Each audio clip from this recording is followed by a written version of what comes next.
जो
यहाँ पे जवानों के लिए श्रद्धांजलि पेश करेंगे अपने हिसाब से।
तबीसवां कारगिल विजय दिवस आज बड़े पैमाने पे मनाया गया। कारगिल विजय दिवस के टाइम पे सुबह से ही कारगिल विजय दिवस पे ठीक कारगिल वॉर मेमोरियल के अंदर अमर ज्योति के सामने ही तमाम उन शहीदों के लिए खराज अकीदत पेश किया गया जो इस जंग में शहीद हुए थे। 1999 का जो वार हुआ था, चाहे उसमें हम बात करते हैं टाइगर हिल का एरिया हो या तोलोलिंग का एरिया हो, मुश्कू वैली का एरिया हो या बथरा साइड का एरिया हो, उन सभी एरियाज़ पे इंडियन आर्मी की तरफ से एक अहम रोल निभाया था, जहाँ पे पाकिस्तानी घुसपैठियों की तरफ से घुसपैठ करने की कोशिश की थी और इंडियन टेरिटरीज़ पे कब्ज़ा जमाने की कोशिश ज़रूर की थी, लेकिन यहाँ के बहादुर सेना, बहादुर जवानों की तरफ से मुंहतोड़ जवाब दिया गया और अपनी जान की परवाह ना करते हुए उस पूरी टेरिटरी को एक बार फिर अपने दामन में समेट लिया जहाँ पे पाकिस्तान कब्ज़ा करने की साजिशें रचा रहा था। तो दूसरी ओर से आज उन सभी शहीदों के लिए श्रद्धांजलि जो है वो दी गई, उनके फैमिली मेम्बर्स यहाँ पे मौजूद रहे।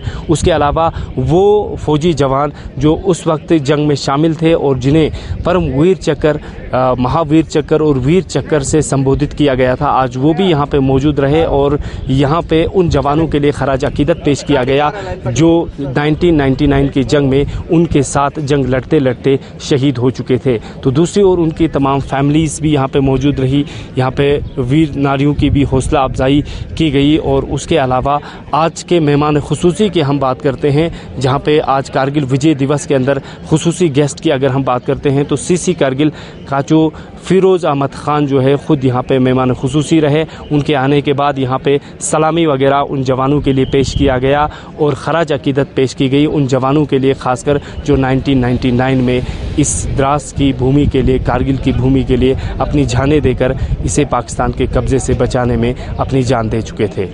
कर्नल PM प्रसाद वीर चक्र व सेना मेडल हमारे साथ जुड़े हुए हैं। सर, आपका वेलकम करते हैं। और आज इस साल भी 23 जो सेलिब्रेशन कारगिल विजय दिवस यहाँ पे मनाया जा रहा है, आप यहाँ पे आए हैं, तो क्या कुछ कहना चाहेंगे खासकर कारगिल विजय दिवस को लेकर? हाँ, ये बहुत अच्छा एक्सपीरियंस था। पाकिस्तानी जिसमें घुस करके आए थे, इंट्रूजन किया था और उनका मिस एडवेंचर था, नहीं करना चाहिए था, धोखाधड़ी थी और उसका जवाब दिया गया।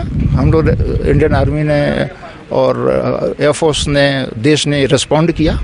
हमने उनको हराया, ढकेला और पीछे भगाया। वो लोग वापस भी लास्ट में चले गए। सो हमारी लोगों ने रिस्पॉन्स किया, बहुत अच्छी से तैयारी हुई। डिफ़िकल्ट सिचुएशन में हम लोग फाइट कर रहे थे, नीचे से ऊपर फाइट करना मुश्किल होता है। उनके पास एडवांटेज था, लेकिन हमारे पास जोश, ग्रीट और डिटर्मिनेशन थी कि हमें हटाना है और हम अपना पूरी ताकत लगाकर हमने बहुत सक्सेसफुली उनको बाहर उठा करके फेंक दिया। और उनके लिए, पाकिस्तान के लिए भी लेसन हो गया हो कि आइंदा से इस तरह से मिस एडवेंचर नहीं करें, क्योंकि जितना बार करेंगे उतना बार मार खाएंगे और उससे कोई फ़ायदा होगा नहीं, उनको क्षति होगी। हम लोग अपने को मजबूत भी करते जाएंगे, वो आए या नहीं आए और अपना जो भी खेल खेले नहीं खेले, हम लोग अपना भविष्य के लिए अपना प्रोग्रेस, अपनी मिलिट्री पावर और स्ट्रेंथ और डिटर्मिनेशन, सोच विचार को हम बढ़ाते रहेंगे। सर, क्या कुछ उस वक्त के चैलेंज थे, खासकर इस अभी के टाइम की हम बात करते हैं तो रोड कनेक्टिविटी जो है काफ़ी ऊपर तक जो है इस वक्त इंडियन आर्मी की तरफ से दी गई है, लेकिन उस वक्त रोड के चैलेंजेस, ट्रांसपोर्ट के चैलेंजेस क्या कुछ थे? सर, कुछ खास नहीं थे। जैसे रोड उस टाइम भी थे, रोड से आती थी सब चीज़ें, चाहती थी वो। अगर जो रोड से नहीं है, एयर ट्रांसपोर्टेशन करके आई, कोई भी रोड का कोई इन्होंने इधर आया, कोई रोड को ब्लॉक करने की कोशिश की, कुछ नहीं हुआ। और हमारा ट्रांसपोर्टेशन उस टाइम भी सही रहा। अब तो और एडवांस हो गया, समय के अनुसार और भी होगा। तो ऐसा कुछ नहीं कि हमें कोई ब्लॉकेज हुआ और रुकावट हुई, कोई नहीं। बहुत मीडियम है, रोड के साथ साथ एयर है और वैसे है। तो अपने किन दोस्तों की आज ख़ास आपको याद आती है सर आज के इस दिन में, जिन्होंने आपके साथ साथ रहकर जो है जंग में अपनी जान इस देश के लिए? बहुत लोग थे उसमें। एक मेजर CV द्विवेदी साहब थे, एक लेफ्टिनेंट कर्नल विश्वनाथन साहब थे। उन्होंने बड़े हीरोइक काम किया एंड पार्ट ऑफ लाइफ, काम करते हैं, मरेगा, मारेंगे उसको अगर हो जाता है तो।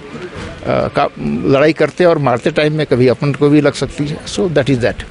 23 साल के बाद आप फिर एक बार यहाँ पे हैं, तो इन पहाड़ों को, यहाँ के जो आसपास के नज़ारे हैं सर, क्या कुछ कहना चाहेंगे? कैसा लगा, कितनी बड़ी तब्दीली इस वक्त यहाँ? यहाँ पॉपुलेशन बढ़ गया है, बहुत लोग। जिस तरह फर्स्ट तिरंगा रैली बाइक जो कल घंटाघर से शुरू किया गया था, अब वो कहीं न कहीं द्रास वॉर मेमोरियल तक पहुँच चुके हैं। और इस बीच हमारे साथ बात करने के लिए भारतीय युवा मोर्चा के वाइस प्रेसिडेंट हमारे साथ रिंकू चौधरी सर हमारे साथ जुड़े हुए हैं। सर, क्या कुछ कहना चाहेंगे? कल जिस तरह आप लोगों ने ये घंटाघर श्रीनगर से ही इस रैली को शुरू किया था और आज कारगिल वार मेमोरियल पूछे हैं, इसका क्या कुछ मैसेज था जिसके लिए इस रैली को आप लोगों ने यहाँ तक ले आए हैं? मैं धन्यवाद करूँगा आपका कि आपने हमें टाइम दिया। मैं बता दूं कि कल के दिन का कोई और इम्पोर्टेंस थी। कल ये इम्पोर्टेंस थी, आज से 30 साल पहले बिना सिक्योरिटी बिना कोई इंतजाम के माननीय प्रधानमंत्री नरेंद्र मोदी जी उस टाइम मुरली मनोहर जोशी जी के साथ तिरंगा चढ़ाने लाल चौक आए थे। तब उन्होंने बड़ी कठिनाइयों से बिना सिक्योरिटी उनको इतना रोका गया, उसके बावजूद उन्होंने तिरंगा चढ़ाया। आज उसका ये देखने को मिला कि जब वो प्रधानमंत्री बने उसके बाद उन्होंने 370 तोड़ा। 370 तोड़ने के बाद 75 साल पे मुझे लगता है कि पहली जो एक तिरंगा रैली या तिरंगा सभा आप बोल सकते हैं वो लाल चौक में हुई। वो उसका एक जोश था, वो उन लोगों को जवाब था जो पत्थर मारते थे, जो कहते थे कि जैसे आपने देखा परसों उमर अब्दुल्ला ने बोला कि अपने तिरंगे अपने पास रखो। ये उन लोगों को जवाब था कि ये तिरंगे यहीं फहराएंगे, ये देश भी हमारा है, ये कश्मीर भी हमारा है, ये पूरा वतन एक साथ चलेगा, तरक्की की ओर चलेगा। ये उन लोगों को जवाब था। आज के दिन का जो महत्व है, ये दूसरे दिन का, ये उन लोगों को हम याद करने आए हैं, उन शहीदों को जिनकी वजह से आज हम यहाँ खड़े हैं। क्योंकि आपने देखा होगा उन्होंने जो शहादतें दी हैं, जो उस टाइम शहीद हुए कारगिल वार में, जो जिन्होंने यहाँ पे अपनी जान निछावर करके हमें सुरक्षित रखा, ये उनके लिए आज मैं बता नहीं सकता मैं कितने जोश में हूँ और कितना गौरव महसूस कर रहा हूँ कि मैं उस माटी में आया हूँ जहाँ यहाँ से ये शहीद हुए और जिन्होंने ये पूरे देश को एक मैसेज दिया, अखंडता एक रखा और एक पूरे देश की सुरक्षा की। इस माटी से मैं आज उस माटी में खड़ा हूँ। मुझे बहुत गर्व महसूस हो रहा है कि मैं आज उनको ट्रिब्यूट देने आया हूँ। आपसे ये हम ज़रूर पूछना चाहेंगे, जो आपकी बाइक रैली है, कहीं ना कहीं पहले उन्हें यहाँ पे शहीदों के लिए श्रद्धांजलि जो है वो पेश करनी चाहिए थी, क्योंकि सुबह से ही यहाँ पे कारगिल वॉर मेमोरियल के अंदर ही सभी शहीदों को श्रद्धांजलि जो है वो दी जा रही है। इस बाइक रैली का यहाँ पे नहीं रुककर कारगिल जाने का क्या कुछ मकसद है, जबकि पहले यहाँ पे श्रद्धांजलि अर्पित करनी चाहिए थी? नहीं, कारगिल जाने का ये मकसद है। हमारे जो मुख्य अतिथि यहाँ पे MOS हमारे BK सिंह जी ने आना है और यहाँ पे आर्मी चीफ जी ने, ये प्रोग्राम पहले शेड्यूल था 2 बजे का। अब आप देखिए ना, हम पहले आ गए हैं तो इसके लिए हमें ये शेड्यूलिंग आगे पीछे करनी पड़ी। हमने सोचा था कि हम 2 बजे तक पहुँचेंगे, लेकिन हम पहले पहुँच गए। इसलिए अब हमारे जो मुख्य अतिथि आ रहे हैं उनको बिना बताए, मतलब उनको साथ ना लेकर हम खुद ही ये काम करें तो उनको हम दिल्ली से बुला के, ये भी एक गलत मैसेज आता है। वो क्या लेह से आ रहे हैं सर? नहीं, वो ये हाँ बाइयर आ रहे हैं, वो वहाँ से वहाँ, तो वो करेंगे वो उनका, वो मुझे सिक्योरिटी प्रोटोकॉल से मुझे नहीं पता उनका क्या कहाँ से आ रहे हैं, लेकिन BK सिंह जी हमारे साथ रहेंगे। BK सिंह जी आएंगे, हाँ, साथ में आ जाएंगे। हाँ, 2 बजे फिर यहाँ पे श्रद्धांजलि जो है अर्पित की जाएगी। हाँ बिल्कुल जी।